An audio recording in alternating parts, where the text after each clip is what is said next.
AP Tirumala శ్రీవారిని దర్శించుకున్నారు మంత్రి వివేక్ వెంకటస్వామి. కుటుంబ సభ్యులతో కలిసి శ్రీవారి సేవలో పాల్గొని మొక్కులు తీర్చుకున్నారు. కుమారుడు ఎంపీ వంశీకృష్ణతో కలిసి ఉదయం దర్శనం చేసుకున్నారు మంత్రి దంపతులు. దర్శనం తర్వాత ఆలయంలోని రంగనాయకుల మండపంలో వేద పండితులు మంత్రి వివేక్, ఎంపీ వంశీకి ఆశీర్వచనం చేశారు. తర్వాత టీటీడీ అధికారులు స్వామివారి శేష వస్త్రంతో సత్కరించి తీర్థ ప్రసాదాలు అందజేశారు. ప్రజలంతా సుఖ సంతోషాలతో ఉండాలని భగవంతుడిని ప్రార్థించామన్నారు వివేక్. ఇక ఆలయం బయట మంత్రి వివేక్, ఎంపీ వంశీకృష్ణను శాలువాలతో సత్కరించారు. ఉమ్మడి చిత్తూరు జిల్లా electrical and plumbing association president Harish, కాకా అభిమాని మల్లారపు మధు.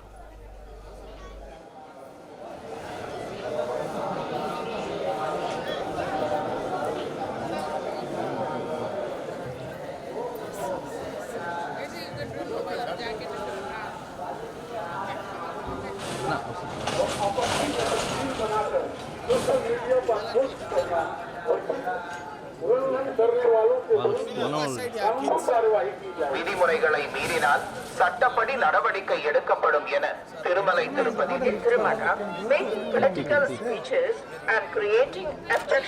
ಕಾನೂನು ಕ್ರಮ ಕೈಗೊಳ್ಳಲಾಗುತ್ತದೆ. ಓಂ ನಮೋ ವೆಂಕಟೇಶಾಯ. ಭಕ್ತೋं ಸೂಚನಾ